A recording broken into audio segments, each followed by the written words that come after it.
మన రక్షకుడు ప్రభు అయినటువంటి యేసుక్రీస్తు వారి పేరిట నా హృదయపూర్వకమైన నిండు వందనాలు తెలియజేసుకుంటున్నాం. అందరం కూడా కీర్తనల గ్రంథం 55 అధ్యాయము, కీర్తనల గ్రంథం 50 అధ్యాయము, 55 అధ్యాయము 22 వచనం. నీ భారము యెహోవా మీద మోపము, ఆయనే నిన్ను ఆదుకొనును, నీతిమంతులను ఆయన ఎన్నడను కదలనీయుడు. అయితే ఈ మాట దావీదు భక్తుడు తనతో చెప్పుకుంటున్నట్టు మనకి కనపడుతూ ఉంది. ఏమంటున్నాడు అంటే, నీ భారమును యెహోవా మీద మోపుము, ఆయన నిన్నేం చేస్తాడు? ఏం చేస్తాడు? ఆదుకొనును, నీతిమంతులను ఆయన ఎన్నడను కదలనీయుడు. అసలు ఈ మాట దావీదు ఏ సందర్భంలో అంటున్నాడో, ఎటువంటి పరిస్థితుల్లో అంటున్నాడో ఈ మాటని మనం చాలా జాగ్రత్తగా ఆలోచన చేద్దాం. ఈ మాట ప్రతి ఒక్కరికి కంఠత వాక్యం. నీ భారము యెహోవా మీద మోపము, ఆయన నిన్నేం చేస్తాడు? ఆదుకుంటాడు అని ప్రతి దేవుణ్ణి ఎరిగేటటువంటి ప్రతి ఒక్క వ్యక్తికి తెలిసిన మాటే. అయితే తెలిసిన మాటల ప్రకారంగా బ్రతికేటటువంటి స్థితి చాలా తక్కువగా మనకు ఉంటుంది. మనకి ఏదైనా భారం కలిగినప్పుడు, ఏదైనా శ్రమ కలిగినప్పుడు నిజంగా దేవుని మీద మన భారాన్ని అప్పగిస్తామా, లేకపోతే మనుషుల జ్ఞానం మీద, మన జ్ఞానం మీద ఆధారపడతామా అనే ఒక స్థితిని మనం చూడాలి. ఈ వాక్యం అయిపోయేలోపు మనము అహీతోపెలు అనే ఒక వ్యక్తి గురించి కూడా చూసుకుంటాం. అయితే అక్కడ అర్థమయ్యే విషయం ఏంటంటే, మనిషి ఎంత జ్ఞానవంతుడైనా దేవుడు దాన్ని నాశనం చేయాలంటే నాశనం చేయగలడు. దేవుడు జ్ఞానానికి మించి, దేవుని యొక్క చిత్తానికి మించి ఆ జ్ఞానము పని చేయలేదు అని మనందరం చూస్తాం. అహీతోపెలు జీవితం ద్వారా దేవుని జ్ఞానానికి లోబడకుండా మన సొంత జ్ఞానానికి లోబడితే అహీతోపెలు ఎలాగైతే తన జీవితాన్ని ఉరివేసుకుని ముగించుకుంటాడు, అంత ప్రమాదకరం ఉంటుంది అని మీకు నేను జ్ఞాపకం చేస్తా. కాబట్టి చాలా జాగ్రత్తగా ఆలకిస్తూ ఉండండి. దావీదు భక్తుడు ఈ మాటని చాలా గట్టిగా చెబుతున్నాడు. నీ భారము యెహోవా మీద మోపము, ఆయన నిన్ను ఆదుకొనును, నీతిమంతులను ఎప్పుడు కూడా ఆయన విడిచిపెట్టినట్టు మనం చూడాం. కాబట్టి అంటే ఇక్కడ మాట ఏమర్థమవుతుందంటే, నీతిమంతులుగా ఉంటూ మన భారాలు మోపాలి అనే మాట కూడా మీరు జ్ఞాపకం పెట్టుకోండి. ఎవరు పడితే వాళ్ళు భారాలు మోపిస్తే ఆయన కాపాడతాడని ఇక్కడ చెప్పలేదు. నీతిమంతులు, ఆ మాట మళ్ళీ చదువుతారా? 55 అధ్యాయం 22 వచనం. నీ భారము యెహోవా మీద మోపము, ఆయనే నిన్ను ఆదుకొనును, నీతిమంతులను ఆయన ఎన్నడును కదలనీయడు. మనము పై మాటను పట్టుకున్నాము కానీ ఆ కింద మాటను వదిలేసినట్టు మనం చూస్తాం. నీతిమంతులను ఆయన ఎప్పుడు కూడా ఏం చేయడంట? కదలనీయడు. కాబట్టి నీతి తత్వం అనేది కూడా చాలా ప్రాముఖ్యం. ఇక్కడ నీతి తత్వం అంటే ఏంటో కూడా మీకు చూపిస్తాను నేను. సరే, దావీదు అసలు ఏ సందర్భంలో ఈ మాటలు పలుకుతున్నాడు అంటే, అందరము 55 అధ్యాయం మొదటి వచనం నుండి చదువుకుంటూ వస్తే మీకు అర్థమయ్యేది ఏంటంటే, దావీదు మీద శత్రువులు పడుతున్నారు. చాలా జాగ్రత్తగా ఉండడానికి ప్రయత్నం చేయండి. గట్టిగా 30-40 నిమిషాలు ముగించేస్తాను నేను, 1:10 కల్లా. కాబట్టి చాలా ఫాస్ట్గా చెప్తాను, చాలా ఫాస్ట్గా ఆలకించడానికి ప్రయత్నం చేయండి. చెప్పిన వాక్యాలని ఇంటికి వెళ్ళి ధ్యానం చేయడానికి ప్రయత్నం చేయండి. సరే, ఈ 55 అధ్యాయము మనం ధ్యానం చేసుకుంటున్నప్పుడు, ఈ 55 అధ్యాయము అసలు ఎందుకు మాట్లాడుతున్నాడు, ఏ సందర్భంలో మాట్లాడుతున్నాడు దావీదు భక్తుడని ఆలోచించినప్పుడు, ఆయన మీదకి శత్రువులు లేచారు. ఆయనని నిజంగా శత్రువులు ఆయన చంపుదామని చాలా గట్టిగా పన్నాగం పన్నారు. ఆ టైంలో దావీదు మనసు ఎలా ఉందో చూడండి. 4వ వచనము. నా గుండె నాలో వేదన పడుచున్నది, మరణ భయము నాలో పుట్టుచున్నది, దిగులును వనకును నాకు కలుగుచున్నవి, మహాభయము నన్ను ముంచివేసెను. నిజంగా ఆయనకు వచ్చిన ఆ శత్రువుల దండును బట్టి ఆయన వేదన పడుతున్నాడు, దిగులు పడుతున్నాడు, నేను మరణిస్తానేమో అనే భయపడుతున్నాడు. ఆయన మైండ్ సెట్ని మీరు ఆలోచించండి. ఓకే, శత్రువులు ఆయన మీదకి వచ్చినప్పుడు ఆయన ఈ విధంగా ఆలోచిస్తున్నాడు. ఆయనకు భయం వేసింది, మహాభయం కలిగింది, మరణిస్తానేమన్న భయం కలిగింది, దిగులు కలిగింది, చింత కలిగింది. ఆ చింతలో ఏమనుకుంటున్నాడంటే, నాకు ఒక పావురంలాగా 2 రెక్కలుంటే బాగుండు, చక్కగా ఈ ప్రాబ్లం నుండి ఎగిరిపోయి దూరంగా ఆ పర్వతాల్లో దాక్కొని వీళ్ళకి కనబడకుండా ఈ ప్రాబ్లం నుండి నేనేమవుతాను? తప్పించుకుంటాను అని కూడా అంటాడు. 5వ వచనం 6వ వచనం చూడండి. ఆహా, గువ్వవలే నాకు రెక్కలున్న ఎడల నేను ఎగిరిపోయి నెమ్మదిగా నుందునే. ఆయనకు వచ్చిన శ్రమలు, ఆ శత్రువుల యొక్క వేదన చూసి ఆయన అనుకుంటున్నాడు అనమాట, నాకు కూడా ఒక పావురం వల్ల చక్కగా రెక్కలుంటే నేనేం చేసేవాడిని, వీళ్ళ మధ్యలో నుండి వీళ్ళకి కనబడకుండా వెళ్ళిపోయి దాక్కుని నెమ్మదిగా బతుకుదునే అనుకుంటున్నాడు అనమాట. 7వ వచనం, త్వరపడి దూరముగా పారిపోయి పెనుగాలిని సుడిగాలిని తప్పించుకొని అరణ్యములో నివసించి ఉందినే అనుకుంటుని. ఎంత బాగా అంటున్నాడు చూడండి. చక్కగా పావురం వల్ల నాకు 2 రెక్కలుంటే చక్కగా నేనేం చేస్తాను, ఈ శత్రువులనే సుడిగాలి, ఈ శత్రువులనే ఈ భయం నుండి నేను చక్కగా ఎగిరిపోయి ఏదో వీళ్ళకి కనబడిన ఒక పర్వతంలోకి వెళ్ళి దాక్కుండి చక్కగా నెమ్మదిగా నేను బ్రతుకుతాను అని ఆయన అనుకుంటున్నాడు. చాలా జాగ్రత్తగా మీరు మనసు పెట్టి వినడానికి ప్రయత్నం చేయండి. అంటే దావీదుని శత్రువులు తరుముతున్నారు. ఆ శత్రువులు తరమడం వల్ల ఆయన భయపడుతున్నాడు, దిగులు పడుతున్నాడు, మహా భయము కలుగుతుంది, నేను మరణిస్తానేమో అనుకుంటున్నాడు. ఆ బాధను తట్టుకోలేక ఆయన ఏమనుకుంటున్నాడంటే, నాకు ఒక పావురం వల్ల 2 రెక్కలుంటే బాగుండు, చక్కగా ఈ సుడిగాలి నుండి, ఈ పెను ప్రమాదం నుండి, ఈ శత్రువుల నుండి నేను చక్కగా ఎగిరిపోయి దూరంగా ఎగిరిపోయి ఆ యొక్క పర్వతంలోకి ఎగిరిపోయి దాక్కొని నెమ్మదిగా నేను సుఖంగా బతుకుతాను అని అనుకుంటున్నాడు. ఇది ఆయన యొక్క హృదయ వైఖరి, ఇది ఆయన యొక్క పరిస్థితి. ఇంతకీ ఆయన తరుముతున్న శత్రువులు ఎవరు అని అంటే ఆయన చెప్పిన మాట చూడండి. ఇంతకీ ఎవరు నన్ను తరిమే శత్రువులు అంటే 12వ వచనము, నన్ను దూషించువాడు శత్రువు కాడు. చాలా జాగ్రత్తగా వినండి. నన్ను దూషించువాడు ఎవడు? శత్రువు కాడు. శత్రువైన ఎడల నేను దాన్ని సహింపవచ్చును. ఏమంటారంటే చూసారా, నన్ను దూషించేది ఎవడంట? శత్రువు కాదంట. ఒకవేళ శత్రువు అయితే ఏం చేయొచ్చు, ఈడెప్పుడు నుండి నాకు శత్రువే కదా, ఈడెప్పుడు అలాగే అంటాలే అని చెప్పి నేనేం చేయొచ్చు, సహించవచ్చు. అంతేనే కదా, అది ఆయన హృదయం అన్నమాట. ఇంకా, నా మీద మిట్టిపడువాడు నా యందు పగబట్టిన వాడు కాడు, అట్టివాడైతే నేను దాగి ఉండవచ్చు. ఒకవేళ వాడు నాకు పగవాడని తెలుసుంటే నేను ముందు నుండే దాక్కుని ఉండేవాడిని. అర్థమవుతుందా మీకు? ఇంతకీ ఆయన్ని చంపడానికి ప్రయత్నించింది ఎవరు, ఆ చంపడానికి సహాయకులుగా ఉన్నది ఎవరు అని చెప్తున్నాడు ఆయన. నా పగవాడు కాదు, నా శత్రువు కాదు. మరి ఎవడు అంటే ఆయన అంటున్నాడు 13వ వచనం, ఈ పని చేసిన నీవు నా సహకారివి, నా చెలికాడవు, నా పరిచయుడవు. ఏమన్నాడు తెలుసా? ఇంతకీ ఈ పని చేసింది ఎవరు? నన్ను చంపడానికి పన్నాగం పన్నప్పుడు నన్ను చంపడానికి సహాయకులుగా నిలబడింది ఎవడంటే నా స్నేహితుడు, నాతో పాటు కలిసి తిరిగిన వాడు, నా చెలికాడు. ఇంకా ముందుకెళ్ళి ఏమంటాడు తెలుసా? ఎంత మంచి మాట అది. 14వ వచనం, మనము కూడి మధురమైన గోష్ఠి చేసి ఉన్న వారము, ఉత్సవమునకు వెళ్ళు సమూహముతో దేవుని మందిరముకు పోయి ఉన్న వారము. అసలు ఆ సహకారంగా ఆ శత్రువుగా ఉన్నవాడు, లేకపోతే శత్రువులకు సహకరించిన వాడు ఎవరు తెలుసా?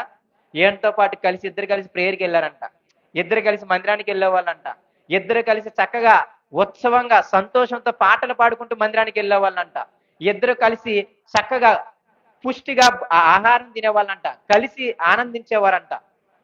మీకు అర్థమవుతుందా? అంటే ఏ వ్యక్తి దావీదుని అలాగా ఇబ్బంది పెట్టడానికి, మరణ భయం కలిగించేలా చేయడానికి ఎవరు పన్నాగం పన్నారు అంటే వాళ్ళ సొంత వారే. ఇంకా ముందుకెళ్ళి ఏమంటున్నాడంటే, వాడు నా స్నేహితుడు, వాడు నా చెలికాడు, వాడు నా పనివాడు, నా సహాయకుడు. ఇద్దరం కలిసి మందిరానికి వెళ్ళాం, ఇద్దరం కలిసి తిన్నాం, ఇద్దరం కలిసి తిరిగాం, ఇద్దరం కలిసి చాలా పుష్టిగా ఉన్నవారం అంటున్నాడు. ఆయనకు వచ్చిన శ్రమ తీసుకొచ్చిన వాళ్ళు నిజంగా బయట శత్రువులు అయితే ఎప్పుడైనా అనుకునేవారు.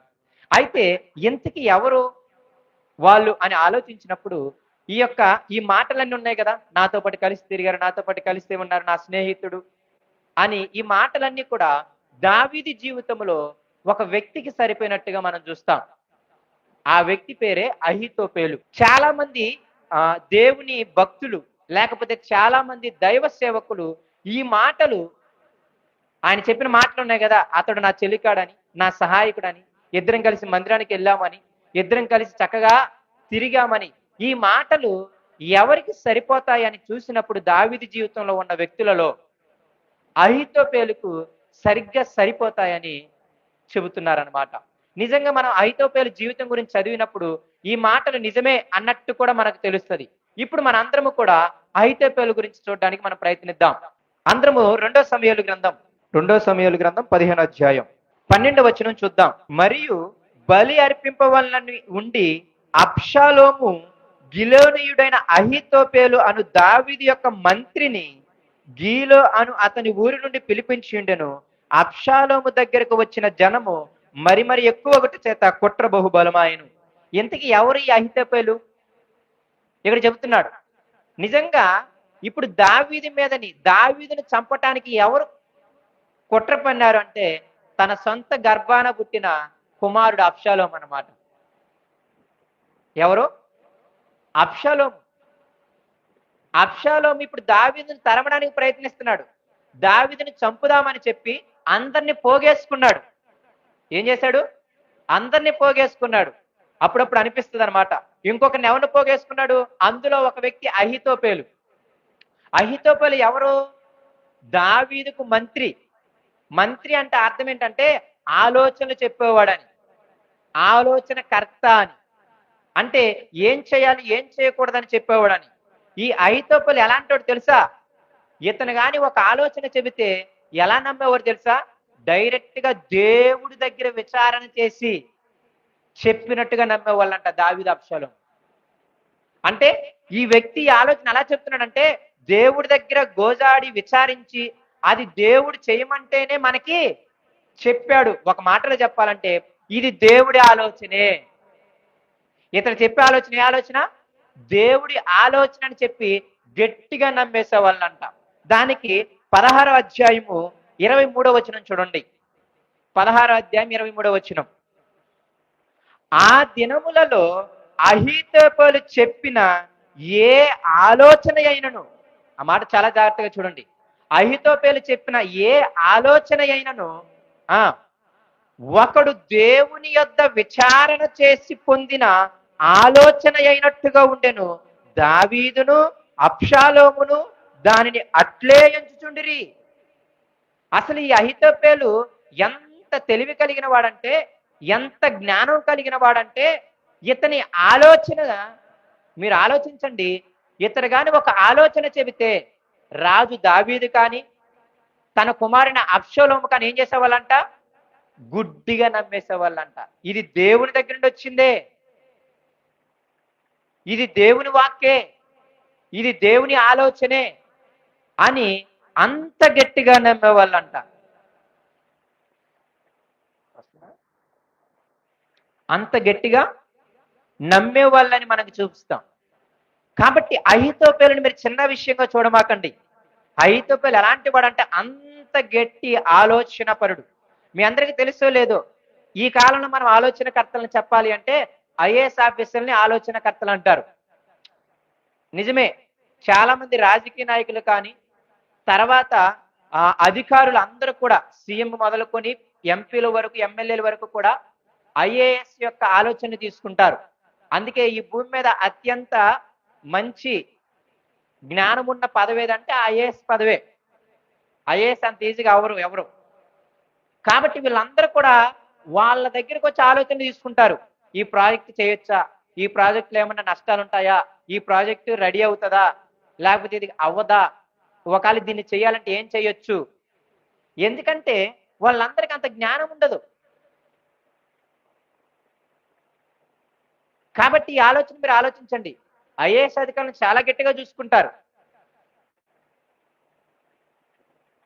సో ఇప్పుడు ఎందుకు ఈ మాటలన్నీ చెబుతున్నానంటే అహీతోపేలు చిన్న వ్యక్తి కాదు. ఆయన ఆలోచన ఒక మంత్రి. ఆయన దావీదు దగ్గర ఆయన మంచి ఆలోచనలు చెప్పేవాడు, మంచి జ్ఞానం కలిగిన వాడు. ఆయన ఆలోచన చెప్తే ఎలా ఉండేదంట? ఇక యెహోవాయే చెప్పాడని చెప్పి గుడ్డిగా నమ్మేసేవాళ్ళంట. అలాంటి వాడు ఇప్పుడు దావీదు మీద కుట్ర పడడానికి లేచాడనమాట. సొంత కొడుకు దావీదుని చంపుదామని ప్రయత్నిస్తే దానికి ఇప్పుడు ఎవరు సహకారులుగా ఉన్నారు? అహీతోపేలు. అందుకే ఇప్పుడు మీరు చూడండి, నా సొంత వారే, నా చెలికాడే అహీతోపేలుని ఎంత ఘనంగా చూసుంటారా లేదా? అతను చెప్పిన ప్రతి ఆలోచన దేవుని దగ్గర నుండి వచ్చిందంటే అతను ఎంత గొప్పగా చూసుంటాడు దావీదు. అతను ఏదైనా ఒక మాట చెప్తే మారు మాట్లాడరంట. అంటే ఎంత విలువనిచ్చేవాడు దావీదు. ఇంకొక విధంగా వెళ్తే అబ్షాలోము సొంత కుమారుడు. అంటే ఇప్పుడు ఇతను చంపుదామని ప్లాన్ చేసిన వాళ్ళు ఎవరు అంటే గర్భాన పుట్టిన సొంత కుమారుడు, తన స్నేహితుడు, తన చెలికాడైనటువంటి తన మంత్రి అన్నమాట. ఇద్దరు కూడి దావీదుని చంపుదామని ప్రయత్నం చేస్తే దావీదు భయపడి తన సైన్యాన్ని పట్టుకొని యెరూషలేమును ఖాళీ చేసి ఒలీవ కొండ మీదకి వెళ్ళిపోతాడు. ఇప్పుడు చూసాం కదా, 15వ అధ్యాయానికి రండి. ఇద్దరు కలిసి ఏం చేశారు? కుట్ర పన్నారా లేదా? 15వ అధ్యాయం 12వ వచనం చూసాం. ఇప్పుడు వాళ్ళిద్దరు కలిసి కుమారుడు అబ్షాలోము, మంత్రి అహీతోపెలు ఇద్దరు కలిసి తరుముతుంటే పాపం దావీదు తన సైన్యాన్ని పోగు చేసుకొని యెరూషలేములో నుండి దూరంగా ఉన్న ఒలీవ కొండకెళ్ళి పారిపోతాడు. చూడండి ఎంత బాధతో పారిపోతాడు. 30వ వచనము, 15వ అధ్యాయం 30వ వచనము. అయితే దావీదు ఒలీవ చెట్ల కొండ ఎక్కుచు ఏడ్చుతూ తల కప్పుకొని పాదరక్షకులు లేకుండా కాలినడకన వెళ్ళెను. అతని యొద్దనున్న జనులందరూ తలలు కప్పుకొని ఏడ్చుచు కొండ ఎక్కిరి. చెప్పులు వేసుకోకుండా అంతలావని పరిగెత్తాడంట దావీదు. అంటే వాళ్ళిద్దరూ, అబ్షాలోము అహీతోపెలు ఇద్దరు యెరూషలేము మీదకి వస్తున్నారని తెలిసినప్పుడు నిజంగా ఎంత భయముతో ప్రాణాలు చేతబట్టుకొని దావీదు అతని సైన్యము పరిగెత్తారో చూడండి. చెప్పులు లేకుండా ఎక్కెక్కి ఏడుస్తూ కొండెక్కుతున్నారంట. ఇప్పుడు ఆ ఎక్కెక్కి ఏడ్చి కొండెక్కే సమయంలో ఇప్పుడు దావీదుకు ఒక ఆలోచన చెప్పారు. ఏం చెప్పారు చూడండి, 31వ వచనం. అంతలో ఒకడు వచ్చి అబ్షాలోము చేసిన కుట్రలో అహీతోపెలు చేరి ఉన్నాడని దావీదునికి తెలియజేయగా. ఈ కుట్ర పన్నింది నీ కుమారుడు ఒక్కడు మాత్రమే కాదు, అతనికి సహకారిగా ఎవరున్నారు తెలుసా? ఎవరున్నారంట? నీ మంత్రి అయినటువంటి అహీతోపెలు ఉన్నాడు అని చెప్పాడు అనమాట. దెబ్బకి అతనికి ఇంకా భయం వేసింది. ఎందుకు తెలుసా? అహీతోపెలు చాలా తెలివైన వాడు. ఇప్పుడు మిమ్మల్ని అడుగుతుంటాను, అహీతోపెలు ఇన్ని సంవత్సరాలుగా దావీదుతో ఉన్నాడు కదా, దావీదు గురించి మొత్తం తెలిసి ఉంటుందా లేదా? దావీదు బలము తెలుసు, దావీదు బలహీనము కూడా తెలిసి ఉంటుంది. అవునా కాదా? ఎప్పుడైతే తన సొంత కుమారుడైన అబ్షాలోముకి తన సొంత స్నేహితుడు పనివాడైనటువంటి మంత్రి అయినటువంటి అహీతోపెలు కలిశాడని తెలిసిందో దెబ్బకి అతనికి ఏం కలిగింది అంటే భయం కలిగింది. భయం కలిగి ఎమ్మటే ఏం చేస్తున్నాడో చూడండి. ఏం చేస్తున్నాడు? 31వ వచనం. అంతలో ఒకడు వచ్చి అబ్షాలోము చేసిన కుట్రలో అహీతోపెలు చేరి ఉన్నాడని దావీదునికి తెలియజేయగా దావీదు వెంటనే యెహోవా అహీతోపెలు యొక్క ఆలోచనను చెడగొట్టుమని ప్రార్థన చేసెను. దెబ్బకి భయం వేసి అతని ఆలోచనను చెడగొట్టగలిగేంత శక్తి ఒక్క దేవునికి మాత్రమే ఉందని తెలిసి ఏమంటున్నాడు తెలుసా? యెహోవా అహీతోపెలు యొక్క ఆలోచన నువ్వేం చేయాలి? చెడగొట్టుము అని ప్రార్థన చేశాడంట. మీకు తెలిసేలేదు, దావీదు ఎంత గొప్ప భక్తుడు అంటే ఆ కొండ మీద కూడా ఒక ప్రార్థనా స్థలాన్ని కట్టించాడంట. 32వ వచనం చదవండి. దేవుణ్ణి ఆరాధించు స్థలం ఒకటి ఆ కొండ మీద ఉండెను. ఎప్పుడైతే అహీతోపెలు అబ్షాలోముతో కలిసి అతన్ని చంపడానికి ప్రయత్నం చేశాడన్నాడో, అంత యుద్ధ వీరుడు, అంత యుద్ధశూరుడు, నిజంగా అప్పుడప్పుడు అనిపిస్తుంది, ప్రాణాలు చేతబట్టుకొని తన పనులని వాళ్ళ సైనికులను తీసుకొని యెరూషలేము నుండి ఒలీవ కొండకి పారిపోయాడు అనమాట. పారిపోయి దానికి తోడు అహీతోపెలు ఉన్నాడని తెలియంగానే చాలా భయం వేసి అతని ఆలోచన చాలా గట్టిది, అతడు చాలా తెలివైన వ్యక్తి, అతని ఆలోచనని నేను పసిగట్టగలను, తెలిసినోడికే తెలుసు వాడు అంత ప్రమాదకరమైన వాడు. అవునా కాదా? కాబట్టి ఎమ్మటే ఆ ఆలోచనని చెడగొట్టగలిగిన దేవుడవు, ఆ ఆలోచనని నాశనం చేయగలిగిన దేవుడవు నీవు మాత్రమని ఎరిగి అక్కడున్న ఆ ప్రార్థనా స్థలంకి, మన భాషలో చెప్పాలంటే ఆ మందిరంలోకి వెళ్ళి చక్కగా ప్రార్థన చేశాడనమాట. యెహోవా అహీతోపెలు యొక్క ఆలోచన నువ్వేం చేయాలి? చెడగొట్టుము అని. నిజంగా దావీదు యొక్క భక్తి జీవితం ఇక్కడ కనబడుతుంది. ఇంకొకటి కూడా అంటారు, ఎందుకు దావీదు యెరూషలేము నుండి పారిపోయాడంటే ఇప్పుడు దాకా మీకేం చెప్పా? మరణ భయం అని చెప్పా. ఇంకొక కారణం ఏం చెప్తారు అంటే, ఇప్పుడు యుద్ధానికి వచ్చేదేవుడు? సొంత కుమారుడు. అవునా కాదా?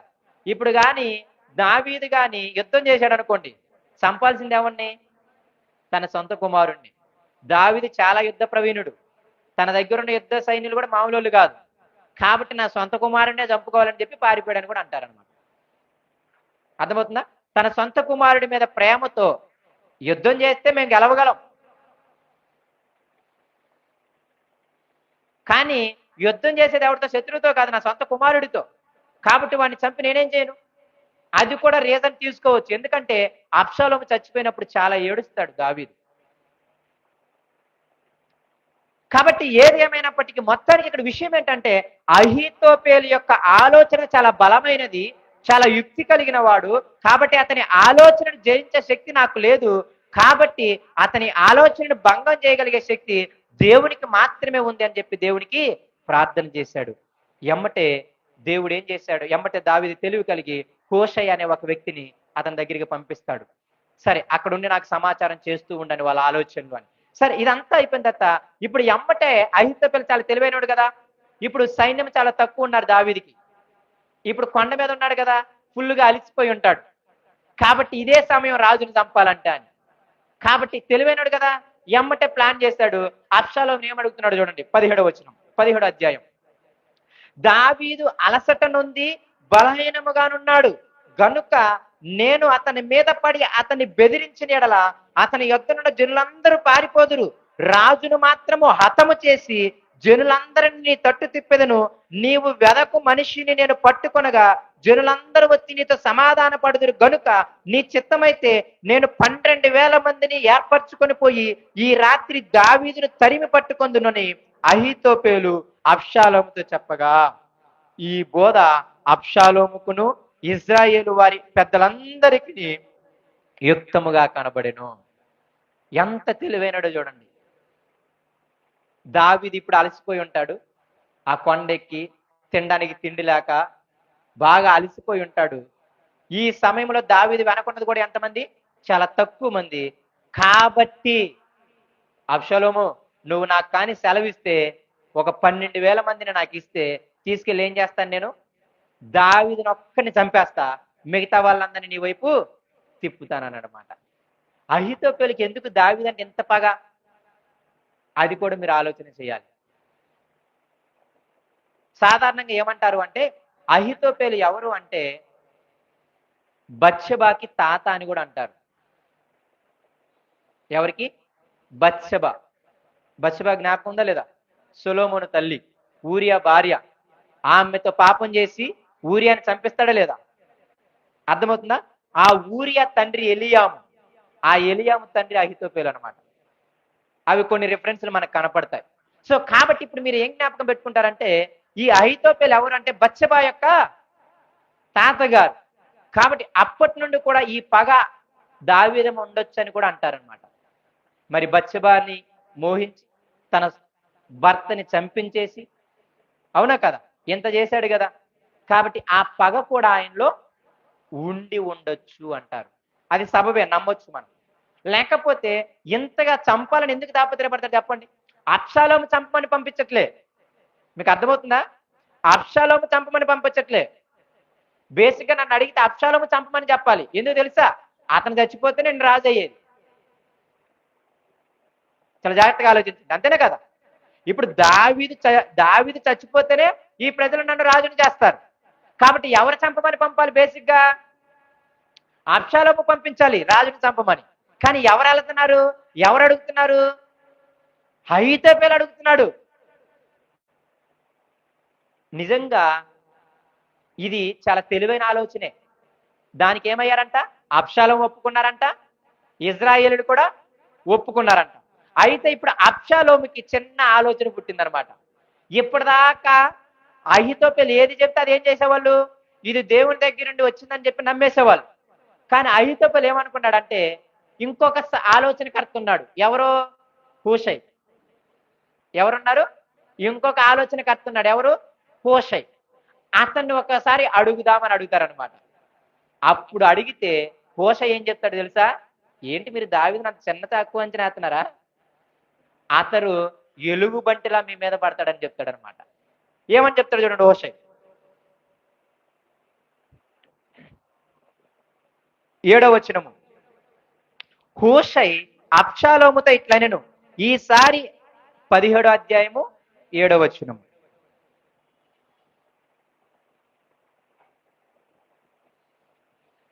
టైం అంత ఎక్కువేం అవ్వలేదు. ఓకేనా? 12:55 అయింది. గట్టిగా 10 నిమిషాలు నేను ముగించేస్తా. అందుకే ఫాస్ట్గా చెప్తాను. చాలా జాగ్రత్తగా వినడానికి ప్రయత్నించేయండి. 2 సమూయేలు 17వ అధ్యాయము 7వ వచనము. హూషై అబ్షాలోముతో ఇట్లనెను, ఈసారి అహీతోపెలు చెప్పిన ఆలోచన మంచిది కాదు. నీ తండ్రియు అతని పక్షమున వారు ఎవరంట? మహాబలాఢ్యులనియు అడవిలో పిల్లలను పోగొట్టుకున్న ఎలుగు వంటి వారే ఉండి, అడవిలో పిల్లలను పోగొట్టుకున్న ఎలుగుబంట్ల వంటి వారై రేగిన మనసుతో ఉన్నారని నీకు తెలియను. మరియు నీ తండ్రి ఎటువంటి వాడు తెలుసా? యుద్ధమునందు ప్రవీణుడు. అతడు జనులతో కూడా బస చేయుడు. అతడు చాలా తెలివైనడు కాబట్టి వేరే గుహలో నివసిస్తాడు. నువ్వు యుద్ధానికి వెళ్ళాలని తెలిసిందనుకోండి, మీ అందరిని చంపేస్తారన్నారు అనమాట. ఎప్పుడైతే అబ్షాలోము ఇంతవరకు ఎప్పుడు కూడా అహీతోపెలు ఆలోచన తీసుకునేవాడే లేదా? కానీ ఇప్పుడు ఏం చేశాడు? క్రాస్ చెకింగ్కి వచ్చాడు అనమాట. హూషైతో చెప్పి ఇది మంచి ఆలోచన కాదన్నాడు. హూషై వచ్చి ఏం చేశాడు తెలుసా? ఆ ఇశ్రాయేలుడు అబ్షాలోము ఆలోచనలన్నీ కూడా మార్చేశాడు. ఈసారి ఈ ఆలోచన మాత్రం మంచిది కాదు. ఎందుకు తెలుసా?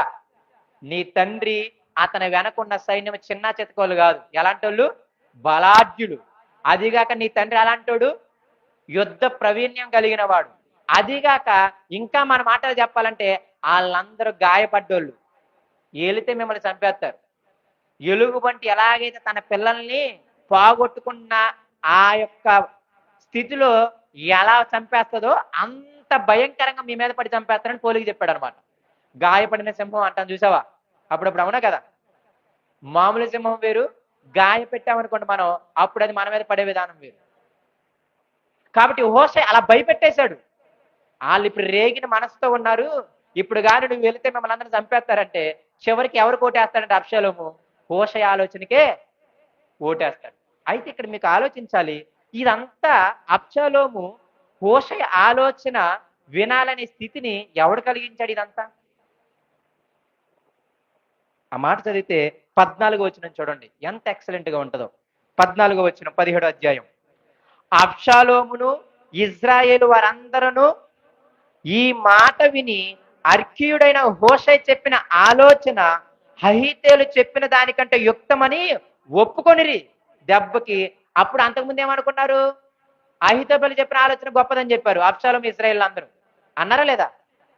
4వ వచనంలో అదే అన్నారు. అయితే ఎప్పుడైతే హూషై వచ్చాడో ఈ 14వ వచనంలో ఏమన్నారు తెలుసా? లేదు లేదు, అహీతోపెలు కంటే ఈసారి హూషై చెప్పిన ఆలోచన గట్టిదని చెప్పి ఎవరు నమ్మారు? ఇద్దరు నమ్మారు, ఇజ్రాయేలీలు, అబ్షాలోము. అయితే ఎందుకు ఇలా నమ్మారు? ఎవరు ఇలా చేశారంటే కింద అంటున్నాడు, ఏలయనగా యెహోవా అబ్షాలోము మీదకి ఉపద్రవమును రప్పింపగలందులకై అహీతోపెలు చెప్పిన యుక్తి గల ఆలోచనలను వ్యర్థము చేయ నిశ్చయించి ఉండెను. అహీతోపెలు చెప్పింది ఎక్సలెంట్ ఆలోచనే. ఆ టైంకి పంపించాడు దావీదుని వేసేవాడు అహీతోపెలు. నిజమే, దేవుడే చెప్తున్నాడు యుక్తి కలిగిన ఆలోచన అని. అహీతోపెలు చెప్పిన ఆలోచన ఎటువంటిది? యుక్తి కలిగిన ఆలోచనే. కానీ అంత తెలివైన ఆలోచన, అంత జ్ఞానం కలిగిన ఆలోచన, అంత యుక్తి కలిగిన ఆలోచనను కూడా ఎవడు భంగం చేశాడు? దేవుడు భంగం చేశాడు అనమాట. ఎందుకు తెలుసా? అబ్షాలోమును నాశనం చేయడానికి. అసలు ఈ మాట మీరు ఆలోచిస్తే ఇప్పుడు మీకు అర్థం అవ్వాలి. ఆ దావీదు చేసిన ఆ చిన్న ప్రార్థన చూసారా? యెహోవా ఎవరు ఆలోచన చెడగొట్టు, ఈ అహీతోపెలు ఆలోచన చెడగొట్టు అని చేసిన ఆ చిన్న ప్రార్థన దేవుడు ఆలకించి ఎంత పెద్ద కాపుదలను ఆయన చుట్టూ ఉంచాడో చూడండి మీరు. అంత తెలివైన వాడు అంత తెలివైన ఆలోచన చేస్తే ఆ ఆలోచనను కూడా ఎవరు భంగం చేశారు? దేవుడు భంగం చేశాడు. కారణం, దావీదు ఎవరికి మొరపెట్టాడు? యెహోవాకు మొరపెట్టాడు. ఆ ఒలివ కొండ మీద ఉన్న ఆ బలిపీఠం మందిరం దగ్గరికి వెళ్ళి, ప్రార్థనా స్థలం దగ్గరికి వెళ్ళి ఏం చేశాడు? ఈ ఆలోచనని చెడగొట్టు ప్రభువా అని ప్రార్థన చేశాడు అనమాట. అందుకే దేవుడే ఇది చేశాడని మనకు తెలుస్తుంది. ఇలా చేసిన తర్వాత ఎప్పుడైతే అహీతోపెలుకి భయం పట్టుకుందనమాట. ఇప్పుడు వీళ్ళందరూ ఎవరు ఆలోచన ఉన్నారు? హూషై ఆలోచన ఉన్నారు. ఇక హోషే ఆలోచన ఉన్నారంటే అర్థం ఏంటి? దావీదు మళ్ళీ తిరిగి వస్తాడు. అవునా కదా? తిరిగి వస్తే ఏం చేస్తాడు? నేను చేసింది రాజద్రోహం కాబట్టి నన్ను ఏం చేస్తాడు? చంపేస్తాడు నన్ను, నా కుటుంబాన్ని. లేకపోతే రాజ్యం నుండి బహిష్కరిస్తాడు. ఆ భయంతో ఏం చేస్తాడు తెలుసా? ఉరి పెట్టుకుని చచ్చిపోతాడు. 23వ వచనం చూడండి. 17వ అధ్యాయం 23వ వచనం. అహీతోపెలు తాను చెప్పిన ఆలోచన జరగపోవుట చూచి గాడిదకు గంత కట్టి ఎక్కి తన ఊరనున్న తన ఇంటికి పోయి తన ఇల్లు చక్కబెట్టుకొని ఉరి పోసుకొని చనిపోయాను. తన ఆలోచన అబ్షాలోము వినలేదని చెప్పి ఏం చేశాడంట? తన ఇంటిని చక్కబెట్టుకుని ఉరి పోసుకొని చచ్చిపోయాడు. ఆలోచన వినకపోతే, మాట వినకపోయినంత మాత్రాన్ని చచ్చిపోతారా? అలా ఏమీ అంత జరగదు. అవునా కదా?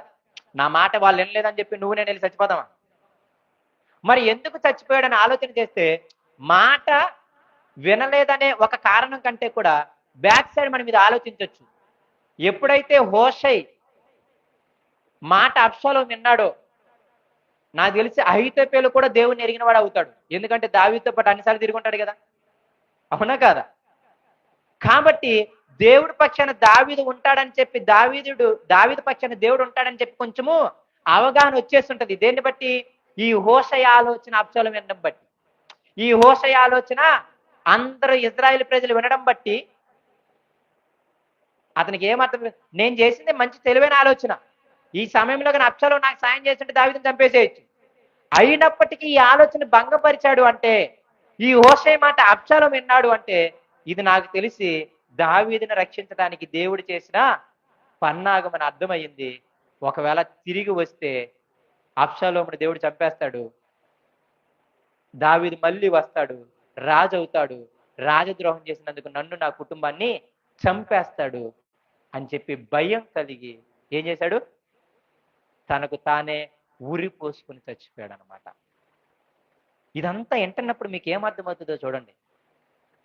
మనిషి ఎంత తెలివైనడన్నా, మనిషి ఎంత జ్ఞానవంతుడైనా, నువ్వు ఆలోచన వ్యక్తి ఎంత గొప్ప ఆలోచన వ్యక్తి అయినా గుర్తుపెట్టుకోండి, దేవుడి యొక్క సంకల్పం ముందు, దేవుని జ్ఞానం ముందు, దేవుడు ఆ వ్యక్తిని కాపాడాలనుకుంటే నువ్వు నేను ఎంత జ్ఞానం కలిగిన వ్యక్తిని సంప్రదించినా చివరికి వాడి జీవితము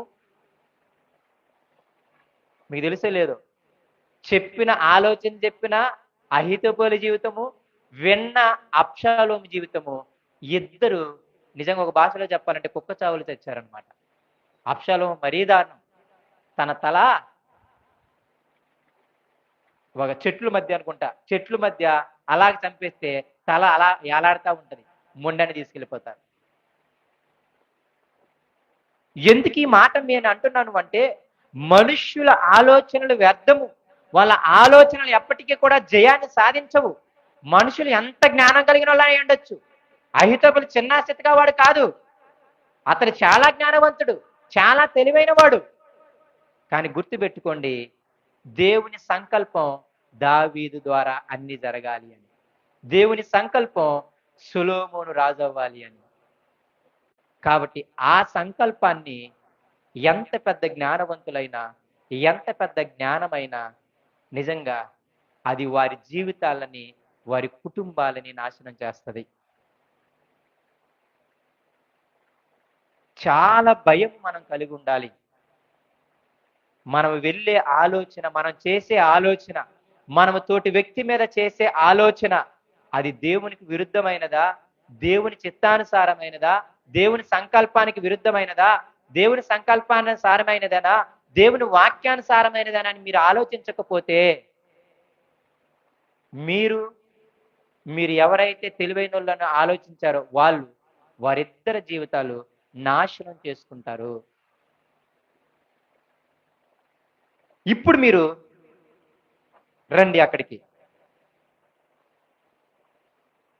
41వ కీర్తన 9వ వచనం కూడా ఒకసారి చదవండి. 41వ కీర్తన 9వ వచనం.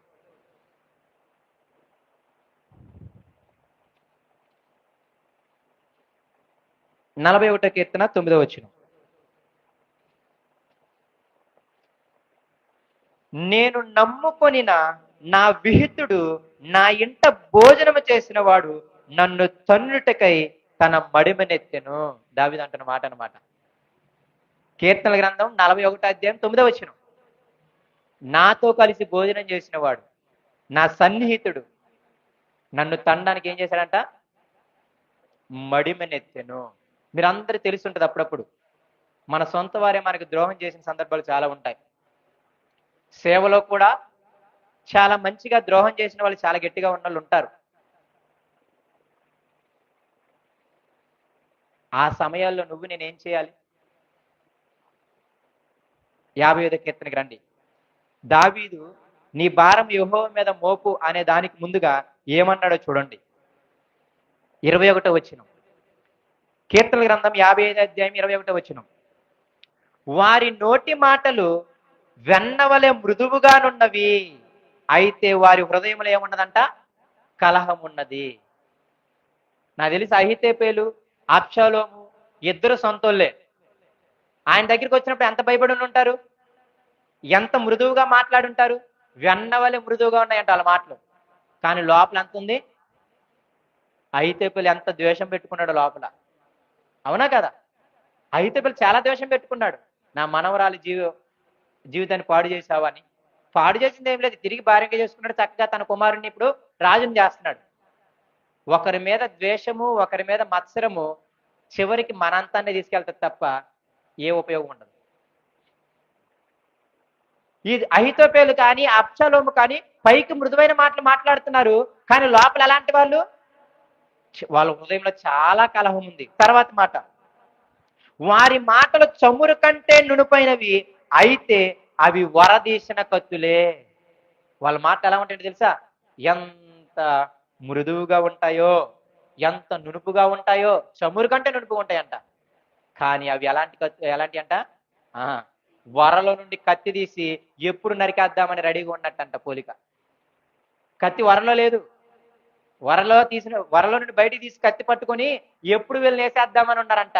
పైకి మాత్రం నునుపైన మాటలు మాట్లాడుతున్నారంట. ఎప్పుడు వీళ్ళని చంపేద్దామని చూస్తున్నారంట, పైకి మాత్రం వెన్నవలే పూసిన మాటలు మాట్లాడుతున్నారంట.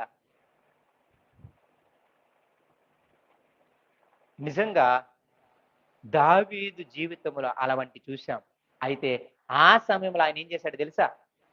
తన సొంత వాళ్ళే తనని చంపటానికి, మోసం చేయడానికి, ఇదిగో అంతకాలము మంచిగా తిరిగి లోపల కలహము, ద్వేషముతో తనను చంపడానికి ప్రయత్నించినప్పుడు ఆయన ఏం చేశాడంటే ప్రార్థన చేశాడు. అది మనం చూస్తాం. 16వ వచనం, 13, 14 చూసాం కదా. 12, 13, 14 తన సొంత వారే తన శత్రులుగా చేశారని తెలిసిన తర్వాత 16వ వచనం చూడండి. ఏం చేశాడైతే? వాళ్ళందరినీ చంపడానికి ప్లాన్ చేశాడా? వాళ్ళందరినీ దూషించడానికి ప్లాన్ చేశాడా? వాళ్ళని చంపడానికి పదండి మనందరూ వెళ్ళిపోయి చంపేద్దాం, చచ్చిపోయాం, వాళ్ళని చంపేద్దాం అన్నాడా? అనలేదు. దావీదు అన్నాడా? అనలే. ఎప్పుడైతే అహీతోపెలు అతనితో కలిశాడని చెప్పాడో దెబ్బకి ఆ ప్రార్థన స్థలానికి వెళ్ళి ప్రార్థన చేయడం మొదలెట్టాడు. ఎప్పుడెప్పుడు ప్రార్థన చేశాడో ఇక్కడ రాయబడింది చూడండి. 16వ వచనం. అయితే ఏమైతే?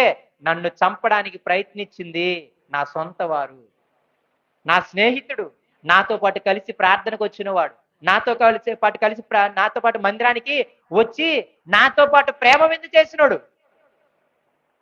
అలాంటోడు వాడు హృదయంలో కలహం పెట్టుకొని, మత్సరం పెట్టుకొని నన్ను చంపడానికి ప్లాన్ చేసి పైకి మాత్రం వెన్నవలే, మంచి నూనె వలె నునుపైన మాటలు, మృదువైన మాటలు పలికారు. కానీ నేనేం చేశాను తెలుసా? నేనేం చేశానంటే, అయితే ఏం చేశాను? నేను దేవునికి మర్ర పెట్టుకుందును, యెహోవా నన్ను రక్షించును. సాయంకాలమున, ఉదయమున, మధ్యాహ్నమున నేను ధ్యానించుచు మర్ర పెట్టుకుందును. ఆయన నా ప్రార్థనను ఆలకించును. నా శత్రువులు అనేకులై ఉన్నారు, అయినను వారు నా మీదకి రాకుండానట్లు సమాధానము కలుగు చేసి ఆయన నా ప్రాణమును విమోచించి ఉన్నాడు. నాకు తెలిసి ఆ అనుభవాన్ని జ్ఞాపకం తెచ్చుకొని కృతజ్ఞతాస్తుతులు చెల్లిస్తున్నాడేమో దావీదు. నా సొంత వారు నాకు నమ్మక ద్రోహం చేస్తే నేను వారిని చంపడానికి ప్లాన్ చేయలేదు, వారిని దూషించడానికి ప్లాన్ చేయలేదు. నేను ప్రార్థనా స్థలంలో కూర్చొని ఉదయము, సాయంత్రము, మధ్యాహ్నము నా దేవుడికి నేనేం చేశాను తెలుసా? మూలుగుతూ అని ఉంటది అనమాట. ఎలాగూ? బాధలో ఉన్నోడికి మూలుగు ఉంటదా? ఆనందం ఉంటదా? మూలుగుతూ, ఏడుస్తూ, కన్నీళ్లతో నేను మొర్ర పెట్టాను. నా దేవుడు నన్ను రక్షిస్తాడని నాకు తెలుసు. చివరికి దేవుడు నన్ను ఏం చేశాడు తెలుసా? నా మొర్ర విని నన్ను దేవుడు రక్షించాడు, కాపాడాడు. ఎలాంటి వారి చేతిలో నుండి కాపాడాడు తెలుసా? కింద చెప్పిన మాటలవి. వెన్న వల్లే మృదువైన వాళ్ళు అనమాట. లోపల కలహం ఉంది. అటువంటి వాళ్ళ నుండి దేవుడు నన్ను కాపాడాడు అని చెప్పి ఇప్పుడు మనందరికి ఏం చెప్తున్నాడు తెలుసా? 22వ వచనము, నీ భారము యెహోవా మీద మోపుము, ఆయనే నిన్ను ఆదుకొనును, నీతిమంతులను ఆయన ఎన్నడూ కదలనీయడు. దావీదు తన అనుభవములో నేర్చుకున్నది, తెలుసుకున్నది ఏంటి తెలుసా? మన పగవారు కాదు, మన సొంత వారు కూడా మనల్ని నాశనం చేయడానికి పూనుకొనవచ్చు. పౌలు భక్తుడు కొత్త నిబంధనలు ఎన్నిసార్లు అంటాడు? నా సొంత జనుల వల్ల. తనతో పాటు తిరిగిన తోటి సేవకులు కూడా అతన్ని వ్యతిరేకంగా తిరిగిన వాళ్ళు చాలా మంది ఉన్నారు. సేవలోనైనా విశ్వాసంలోనైనా జ్ఞాపకం పెట్టుకోండి, నీ సొంత తోటి సహోదరులు నిన్ను నన్ను వెన్నుపోటు పడవచ్చు. అలా పొడిసారు కదా అని దేవుని విడిచిపెట్టడం కాదు. చాలా మంది చూడండి, దేవుని నమ్ముకున్నారని తెలుసుకున్నానయ్యా, ప్రతి ఆదివారం భక్తి చేస్తారయ్యా, ఎంత నున్నగా మాట్లాడేవాళ్ళు, ఎంత మంచిగా మాట్లాడేవాళ్ళు, వాళ్ళు ఇలా నన్ను వెనక నుండి మోసం చేయడానికి గోతులు తీశారయ్యా. ఇక నేను తట్టుకోలేకపోయానయ్యా, అందుకే వాళ్ళని దూషించాను, అన్నాను, ఇది అన్నాను, అందుకే వాళ్ళని జైల్లో పెట్టించాను, లేకపోతే అవి చేశాను, ఇది చేశాను, అందుకే నేను మందిరానికి వెళ్ళడం మానేశానయ్యా, ఆ సంఘానికి వెళ్ళడం మానేశానయ్యా. ఇదంతా సాతాను ఆలోచనలు. నమ్మక ద్రోహం చేసే వాళ్ళు ఉంటారు. యాస్టీజ్ అహేతుపేలాగా ఎవరు చేశారు తెలుసా? కొత్త నిబంధనలో యోధా కూడా అలాంటి మోసమే చేసి అలాగే ఊరి పెట్టుకుని చచ్చిపోయాడు. యేసయ్యని అతనితో పాటే తిరిగి అతనితో పాటే ఉండి, అవునా కదా, అహీతోపెలుని యోధాతో పోలుస్తారనమాట. దావీదు వెంట ఎలాగైతే తిరిగాడో, స్నేహితుడిగా ఉన్నాడో, యేసుక్రీస్తు వెనక కూడా స్నేహితుడిగానే ఉండి చివరికి ఏం చేశాడు? సిలువ వేసి చంపించేశాడు అనమాట. అప్పుడప్పుడు యేసుప్రభు ఎక్కడ యోధా గురించి మాట్లాడినట్టు కనపడదు. అతడు చచ్చిపోవాలని ప్రార్థన చేసినట్టు ఉండదు. అతడి గురించి తెలిసిన 3.5 సంవత్సరాలు అతనితోనే తిప్పుకున్నట్టు మనకు కనపడుతుంది. కాబట్టి మనందరం జ్ఞాపకం పెట్టుకోవాల్సిన విషయం ఏంటి అంటే, మనల్ని ఎంతమంది నాశనం చేద్దామనుకున్నా, మనల్ని ఎంతమంది తమ ఆలోచనతో పాడు చేద్దామనుకున్నా, మనము నీతిమంతులుగా ఉండగలిగితే, దేవునికి ఇష్టానుసారంగా ఉండగలిగితే, ఏదైనా దేవుని మీద వేసుకొని భారం, దేవుడు తగిన సమయం మంది తీర్పు తీర్చుకుంటాడు అని మనం ఉదయం, రాత్రి, సాయంకాలం ఆయనకి మొర్ర పెట్టుకోగలిగితే, మన మూలుగు వినిపించగలిగితే, మనల్ని ఏం చేయలేరు? కదిలించలేరు. దావీదుని ఏం కదిలించలేకపోయారు. తిరిగి మళ్ళీ దావీదు యెరూషలేముకు వస్తాడు, రాజు అవుతాడు. తర్వాత తన కుమారుడైన ఈ సొలొమోనుని రాజుని చేస్తాడు. వెనక పన్నాంగం చేసిన అహీతోపెలు పెట్టుకుని చచ్చిపోయాడు. అబ్షాలోము యుద్ధంలో చచ్చిపోతాడు. తిరిగి దావీదుకి మళ్ళీ తిరిగి తన వైభోగం తనకి వచ్చింది. కారణం ఏంటి తెలుసా? ఆ ఒలీవ కొండ మీద ఆ శ్రమ కాలంలో దేవునికే మొర్ర పెట్టుకున్నాడు. అందుకే దావీదు మాట అంటున్నాడు, ఎలాంటోళ్ళైనా సరే, ఎలాంటిదైనా సరే, నువ్వు చేయాల్సింది ఏంటంటే, నీ భారం యెహోవా మీద మోపు, ఆయన నిన్ను ఆదుకుంటాడు, నీతిమంతులు ఎప్పుడు కూడా ఆయన కదలనీయడు. కాబట్టి నువ్వెప్పుడు నీ ఆలోచన, నా ఆలోచన ఎలా ఉండాలి అంటే, దేవుని చిత్తానుసారంగా ఉండాలి, ఆయన వాక్యానుసారంగా ఉండాలి, ఆయనకే అప్పగించుకోవాలి. కింద మాట చూడండి, చివరి మాట 23వ వచనం, దేవా నాశన కోపంలో నీవు వారిని పడవేయుదువు, రక్తాపరాధులను వంచకులను సగము కాలమైన బ్రతకరు, నేనైతే నీ యందు నమ్మిక ఉంచి ఉన్నాను. ఎంత బాగా చెప్తున్నాడు చూసారా? గుర్తుపెట్టుకోండి, అలాంటి వాళ్ళు సగం కాలం కూడా బ్రతకరు. అహీతోపెలు సగంలోనే చచ్చిపోయాడు గుర్తుపెట్టుకొని. అబ్షాలోము యవన కాలంలోనే చచ్చిపోయాడు. కాబట్టి దేవునికి విరోధంగా ఆలోచన చేసేవారు వాళ్ళు సగం కాలమైన బ్రతకరు. రక్తాపరాధుల్ని, వంచకుల్ని ఎప్పుడు కూడా దేవుడు ఊరుకోడు. అయితే ఆయన యందు నమ్మిక ఉంచిన వారిని మాత్రం ఆయన కాపాడుతాడు. అందుకే దావీదు అంటున్నాడు, నేనైతే మాత్రం నీ మీదే నమ్మిక ఉంచి ఉన్నాను అన్నాడు. కాబట్టి దయచేసి జ్ఞాపకం పెట్టుకోండి, మన కష్టాలలో, మన శ్రమలలో, లేకపోతే తోటి వారు మనల్ని ఇబ్బంది పెడుతున్నప్పుడు ఏ విధమైన శ్రమ అయినా సరే మనం జ్ఞాపకం పెట్టుకోవాల్సింది ఏంటంటే, నీవు నేను నీతిమంతులుగా ఉండగలుగుతున్నామా? నీవు నేను దేవుని వాక్యానుసారంగా జీవించగలుగుతున్నామా? దయచేసి ఈ లోక జ్ఞానము, ఈ లోకాధికారుల జ్ఞానము అది గాని మీరు నమ్ముకుంటే, దాని మీద మీరు ఆధారపడితే, ఆలోచన చెప్పిన వాడు నాశనమయ్యాడు, విన్న అబ్షాలోము నాశనమయ్యాడు. జ్ఞాపకం పెట్టుకోండి, దేవుడే సార్వభౌమాధికారం కలిగిన వాడు. దేవుడు ఎటువంటి వాడు? సర్వాధికారం కలిగిన వాడు. ఎంత తెలివైన వాడైనా దేవునికి విరోధం గెలితే వాడి ఆలోచన, వాడి జ్ఞానము శూన్యము, వ్యర్థము.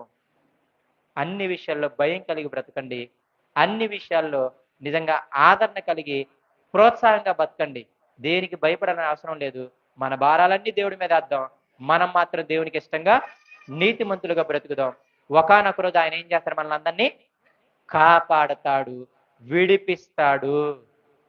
ఉదయమున సాయంకాలం మధ్య మీకు ఎప్పుడు బాధ గుర్తొచ్చినా దేవుని దగ్గర మూలగండి, ఇబ్బంది ఏం లేదు. నిజమే, నమ్మక ద్రోహం చేస్తే తట్టుకోవడానికి ఈజీ ఏం కాదు.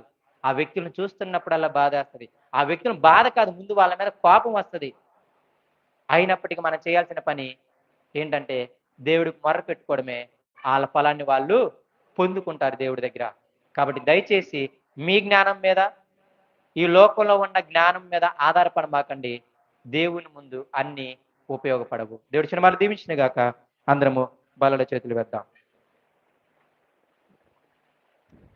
దయచేసి ప్రతి ఒక్కరూ కూడా బలలో చేతులు వేసే వాళ్ళందరూ కూడా ప్రార్థన పూర్వకంగా ఉందాం.